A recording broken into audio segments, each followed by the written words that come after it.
नमस्कार दोस्तों, कैसे हैं आप लोग। लक्ष्मीकांत की एक और वीडियो में आपका स्वागत है। वीडियो फिर से थोड़ी लेट हो गई दोस्तों, लगभग 11 बजे ये वीडियो आ रही है, बट इट्स ओके। आज के दिन में भी ये चौथी वीडियो है, तो आपको अपनी पढ़ाई के लिए एप्रोप्रिएट कंटेंट मिल रहा है।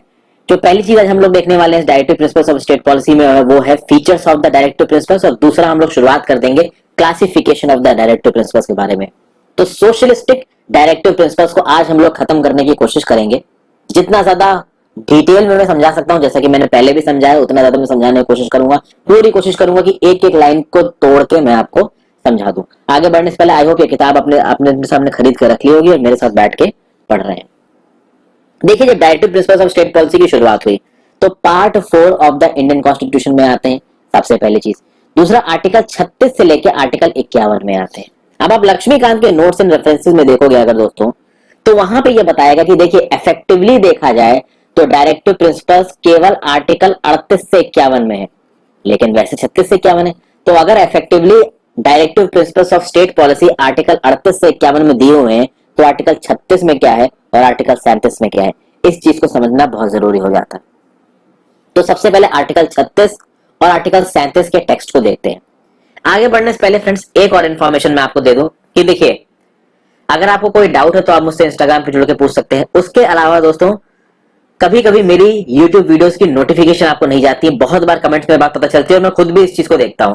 तो इनकेस अगर आपके पास नोटिफिकेशन नहीं जा रही है, तो एक मेरा टेलीग्राम चैनल है, आप उस टेलीग्राम चैनल को ज्वाइन कर लीजिए। वहां मैं और कुछ नहीं डालता हूं, बेकार का कोई डिस्कशन नहीं होता। जो मैं वीडियो यूट्यूब पे बनाता हूं उसका लिंक बस उस ग्रुप में मैं डाल देता हूं। तो अगर आपको सारे लिंक चाहिए, ये बात इंश्योर करनी है, तो अगर आप टेलीग्राम यूज करते हैं तो उस वीडियो को ज्वाइन कर सकते हैं, उस चैनल को ज्वाइन कर सकते हैं, नीचे उसका भी लिंक दिया हुआ है। अब आर्टिकल 36 क्या बोलता है? आर्टिकल 36 ये बोलता है कि स्टेट की डेफिनेशन पार्ट 4 में वही होगी जो पार्ट 3 में। अब नीचे कमेंट सेक्शन में बताइए, पार्ट 3 के कौन से आर्टिकल में मैंने स्टेट की डेफिनेशन को डिस्कस किया था, यानी फंडामेंटल राइट्स के कौन से आर्टिकल में मैंने स्टेट की डेफिनेशन को डिस्कस किया था। ये बहुत ही आसान सवाल है, आप आराम से बता सकते हैं। तो जो पार्ट 3 में स्टेट का मतलब था, वही पार्ट 4 में स्टेट का मतलब। तो जो फंडामेंटल राइट्स में स्टेट का मतलब था, पार्ट 3 बोल गया मैं, जो फंडामेंटल राइट्स में स्टेट का मतलब था, वही स्टेट का मतलब आपका डीपीएसपी में है, वही स्टेट का मतलब आपका part 4 of the Indian constitution में। तो आर्टिकल 36 में तो स्टेट की डेफिनेशन बता दी। आर्टिकल 37 में क्या बताया गया, देखिए, applications of the principles contained in this part. The provisions contained in this part shall not be enforceable by any court, but the principles therein laid down are nevertheless fundamental in the governance of the country, and it shall be the duty of the state to apply these principles in making laws. क्या बोल रहा है कि देखिए, भले ही directive principles of state policy को किसी कोर्ट में इन्फोर्स नहीं किया जाता है, यानी मान लीजिए कोई directive principles of state policy violate हो रहा है, तो उस केस में एक एग्रीव्ड सिटीजन, एक सिटीजन जो अफेक्ट हो रहा है, वो सीधे जाके कोर्ट में ये नहीं बोल सकता कि देखिए, मेरा ये वाला डीपीएसपी वायलेट हो रहा है, मुझे ये वाला डीपीएसपी के अंदर जो सुविधाएं हैं वो दी जाए। ऐसा वो नहीं कह सकता, क्योंकि they are not enforceable in the court. उसके बावजूद हमारे देश के गवर्नेंस में ये directive principles of state policy fundamental है। इसलिए जो भी सरकार चुन के आती है, चाहे वो सेंटर में आए चाहे वो स्टेट में आए, उसकी ये रिस्पॉन्सिबिलिटी बनती है, उसकी ड्यूटी बनती है कि वो इन प्रिंसिपल्स को लॉ बनाने में अप्लाई करे। ये कौन बोलता है? ये बोलता है article 37 of the constitution of India. तो ये था आपका आर्टिकल 36 और आर्टिकल 37। अब हम आएंगे मेन आर्टिकल्स पर। मेन आर्टिकल्स में जाने से पहले दोस्तों, फर्स्ट ऑफ ऑल कुछ और बातें मैं आपको बताना चाहूंगा directive principles of state policy के बारे में। अगर ये बोला जाए कि directive principles of state policy का आइडिया हमारे संविधान में कहां से आया, तो आयरलैंड का जो संविधान है, जिसको बोला जाता है आयरिश कॉन्स्टिट्यूशन ऑफ 1937, तो ये जो आयरिश कॉन्स्टिट्यूशन ऑफ 1937 है, इससे ये directive principles of state policy के सिद्धांत को लिया गया है। तो क्या directive principles of state policy सबसे पहले आयरिश कॉन्स्टिट्यूशन में आया था? नहीं दोस्तों, आयरिश कॉन्स्टिट्यूशन ने डीपीएसपी को कॉपी कहां से किया था? स्पेनिश कॉन्स्टिट्यूशन से। बट अगर आपसे पूछा जाए कि हमने डीपीएसपी कौन से संविधान से लिए, तो आपका आंसर क्या होना चाहिए? आयरलैंड। हमारे बाबा साहब ने क्या बोला कि ये जो directive principles of state policy है, ये नॉवल फीचर्स है इंडियन कॉन्स्टिट्यूशन के। तो ये एक इंपॉर्टेंट सवाल बनता है पीसीएस जैसे एग्जाम, और पीसीएस छोड़िए, यूपीएससी में भी पूछा जा सकता है कि कौन से लीडर ने हमारे देश में ये जो डीपीएसपी है, इनको नॉवल फीचर्स कहा। तो आंसर क्या है? हमारे Baba Saheb B R Ambedkar ji. Novel features मतलब नए फीचर्स, मतलब आप ये कह सकते हैं कि देखिए, भले ही गवर्नमेंट ऑफ इंडिया एक्ट 1935 में इंस्ट्रूमेंट ऑफ इंस्ट्रक्शंस थे, उन इंस्ट्रूमेंट ऑफ इंस्ट्रक्शंस को directive principles of state policy imitate करते हैं, बट फिर भी देखिए, directive principles of state policy एक ऐसा मैकेनिज्म है दोस्तों जो फ्यूचर के वेलफेयर स्टेट को दिखाता है। इसलिए एक तरीके का ये ऐसा नॉवल फीचर है हमारे संविधान का, जिसको पहले किसी भी सरकार ने, जब हम गुलाम थे, लागू करने की कोशिश नहीं की, बट अब इसे लागू किया जा रहा है जब हमारा नया संविधान बनाया है। ठीक है, तो novel features of the Indian constitution है डीपीएसपी। ये किसने बोला? बाबा साहब ने। उसके बाद हमारे directive principles of state policy में हमारे कॉन्स्टिट्यूशन की फिलॉसफी है और ये सोल भी है। तो देखिए, directive principles of state policy और फंडामेंटल राइट्स, इनमें हमारे संविधान की फिलॉसफी भी और हमारे संविधान की आत्मा भी है। कॉन्शियंस ऑफ द कॉन्स्टिट्यूशन, ये देखिए, ग्रैनवेल ऑस्टिन ने बोला कि डीपीएसपी और फंडामेंटल राइट्स ये कॉन्शियंस ऑफ द कॉन्स्टिट्यूशन है, हमारे संविधान का कॉन्शियंस है। ओके, तो ये सब इंफॉर्मेशन उतनी इंपॉर्टेंट नहीं है, हालांकि ये पूछा जा सकता है, तो मैंने आपको बता दिया। अब हम बात करते हैं किसकी? Features of directive principles of state policy. सबसे पहले दोस्तों, directive principles of state policy, ये जो फ्रेज है, इसका मतलब क्या है?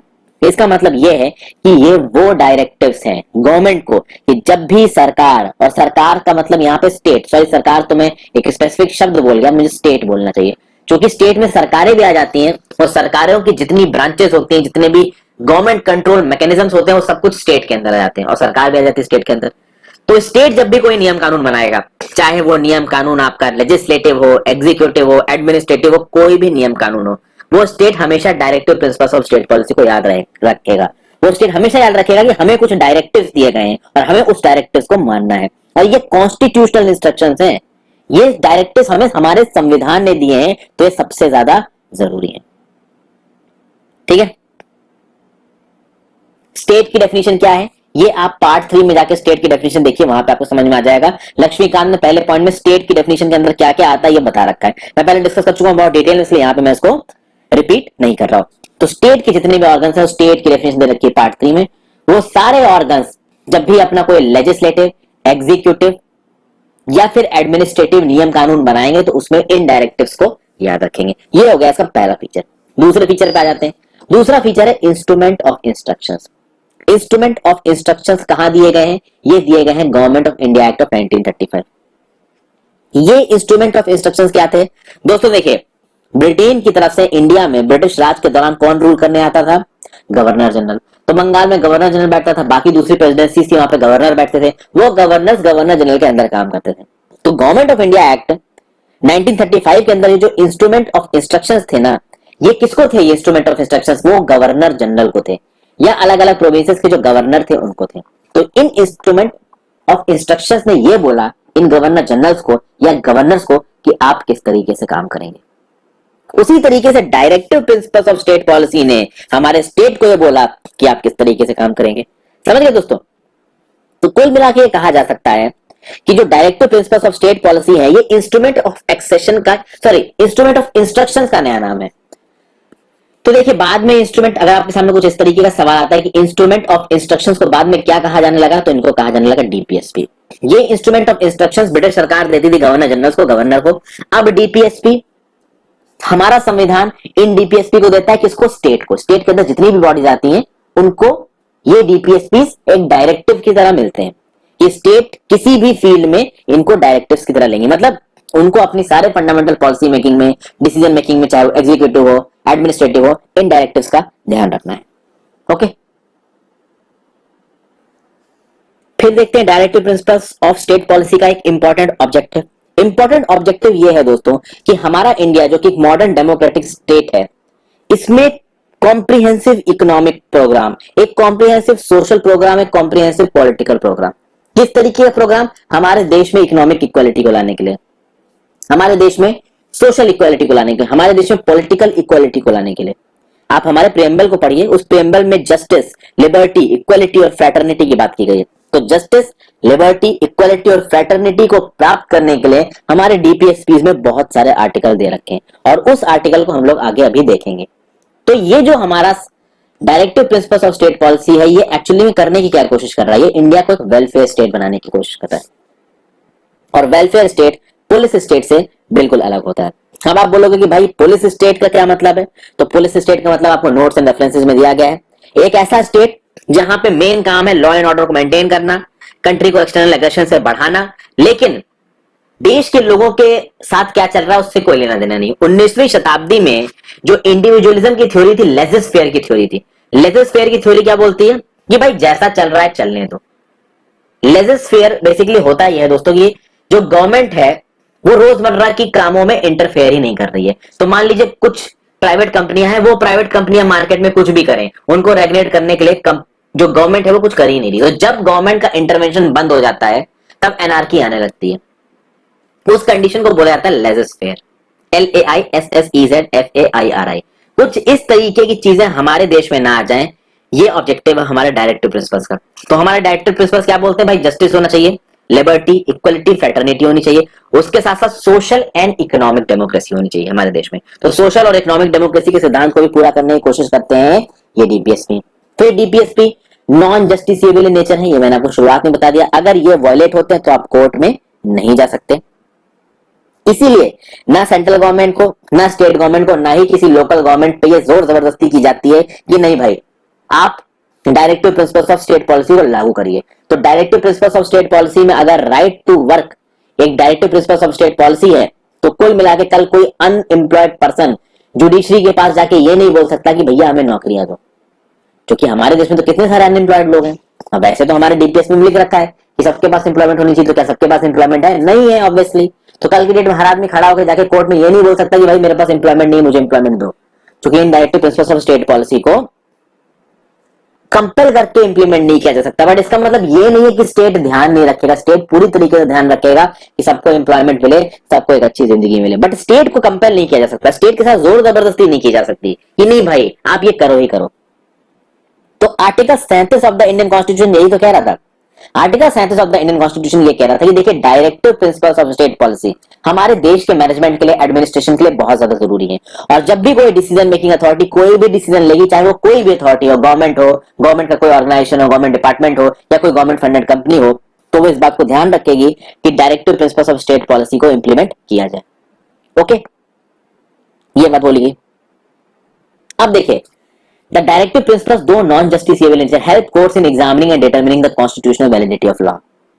सरकार पॉपुलिस्ट मेजर्स को फॉलो करती है। उन पॉपुलिस्ट मेजर्स के चलते कभी कभी कुछ ऐसे नियम कानून सरकार लेके आती है जो किसी directive principles of state policy को लागू करते हैं, लेकिन कभी कभी वो आर्टिकल 14 और 19 को वायलेट करने लगते हैं। आर्टिकल 14 क्या है? Equality before law, equal protection of law. Article 19 क्या है? जो 6 फ्रीडम था, right to life and personal liberty, उस तरीके की जो 6 फ्रीडम थी, sorry right to freedom of speech and expression,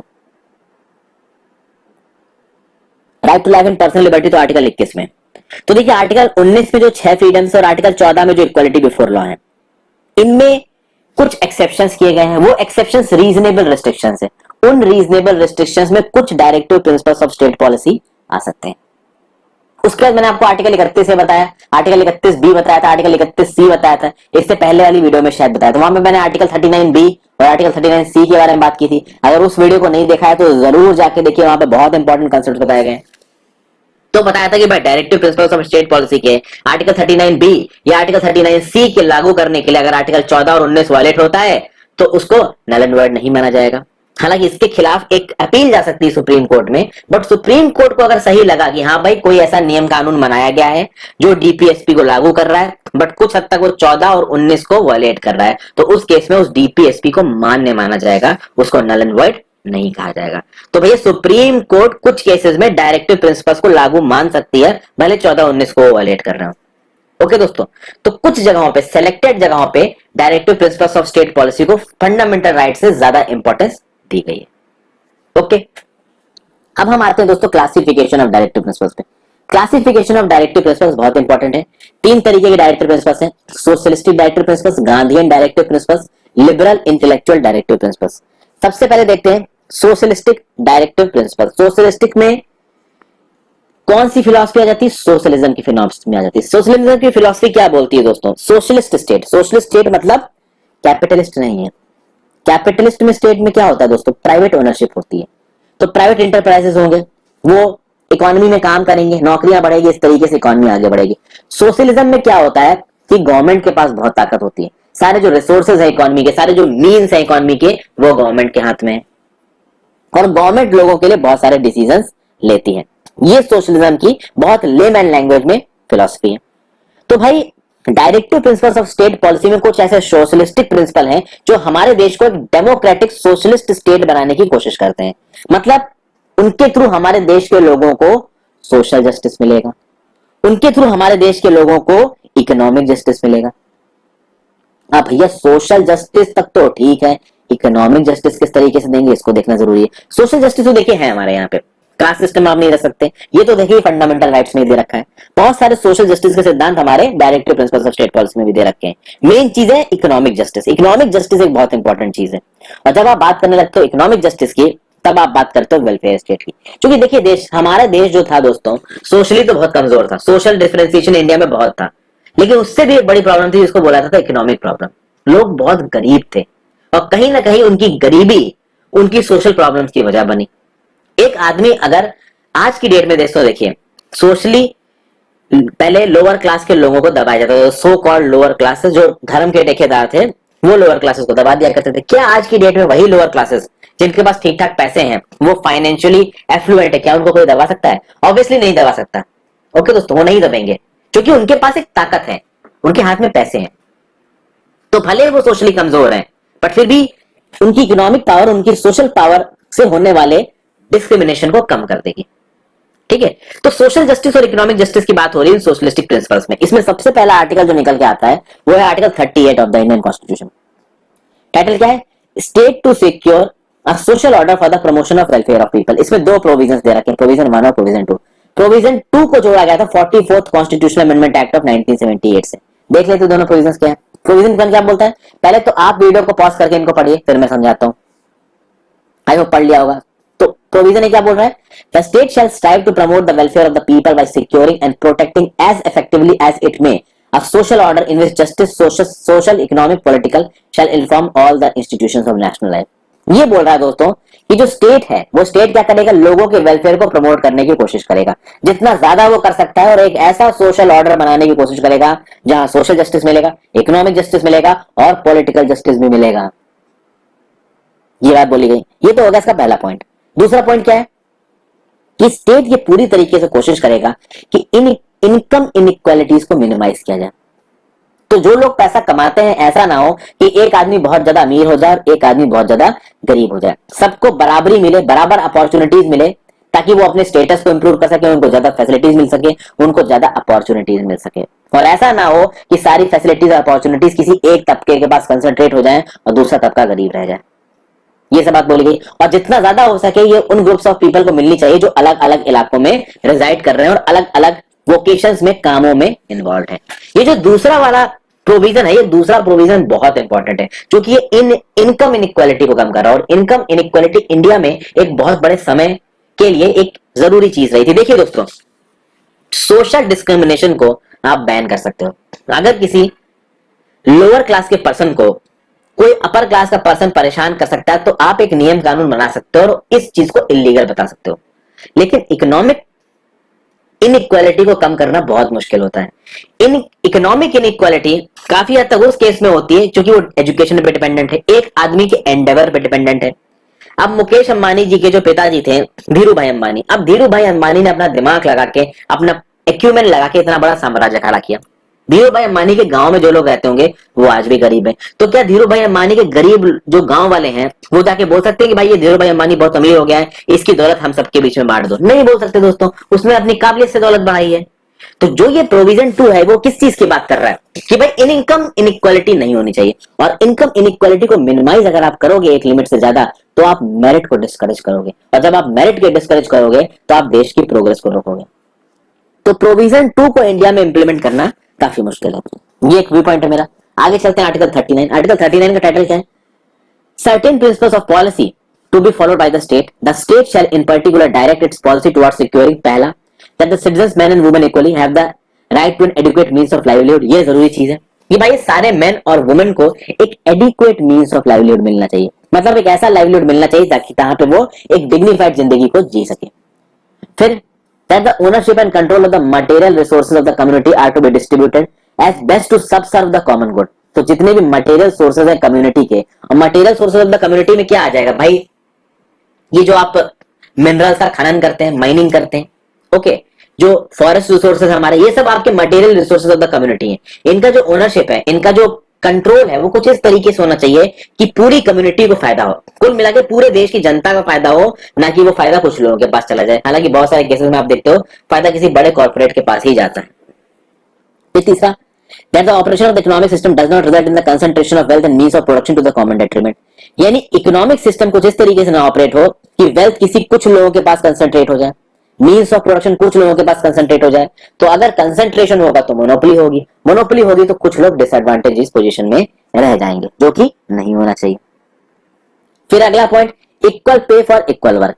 तो भाई अगर मेन और वुमेन बराबर काम कर रहे हैं तो उनको बराबर पैसे मिलने चाहिए। ऐसा नहीं होना चाहिए कि मेन को आप ज्यादा पैसा दे रहे हो, वुमेन को पैसा कम दे रहे हो। फिर that the health and strength of workers men and women and the tender age of children are not abused and that citizens are not forced by economic necessity to enter vocations unsuited to their age and strength। यानी किसी के ऊपर किसी तरीके की कोई जोर जबरदस्ती नहीं होनी चाहिए और जोर जबरदस्ती से उसे एक ऐसा काम नहीं कराना चाहिए जो उसकी सेहत के लिए खराब हो, जो उसकी ताकत के परे हो, जो उसकी एज को सूट ना करता हो।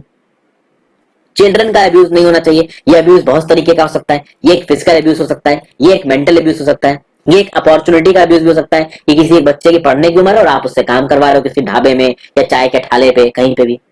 फिर that children are given opportunities and facilities to develop in a healthy manner and in conditions of freedom and dignity and that childhood and youth are protected against exploitation and against moral and material abandonment। यानी children को ये opportunity दी जाए, facility दिया जाए कि वो healthy manner में grow कर सके और उनको फ्रीडम मिले, डिग्निटी मिले, उनका जो चाइल्डहुड है, उनका जो यूथ है, वो एक्सप्लॉयटेशन से बचा रहे। जब वो बड़े हों तो अपने यूथ को खुशी से याद करें, ना कि अपने यूथ को एक दर्दनाक समय से याद करें।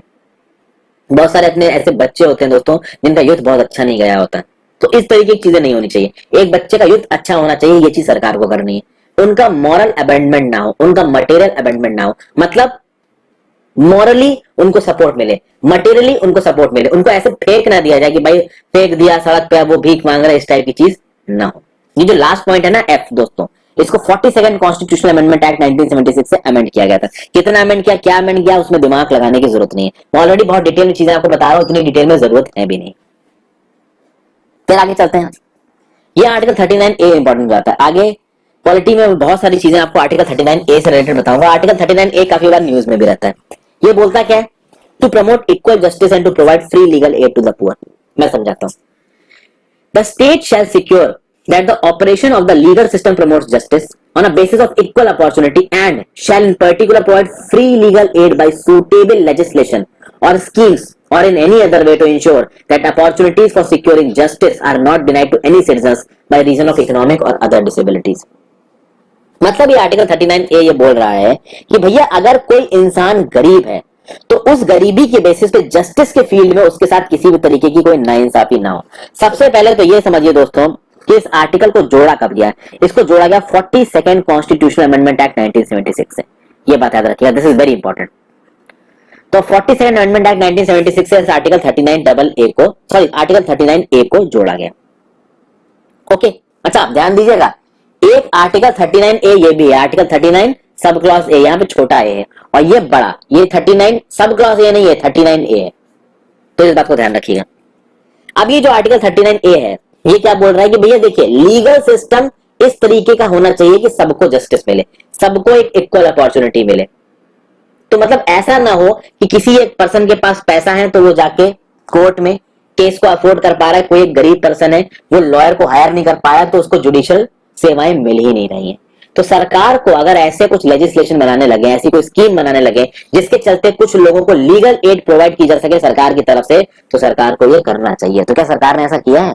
देखिए दोस्तों 1987 में पार्लियामेंट ने बनाया legal services authority act. Legal services authority act article 39A के अंदर बनाया गया।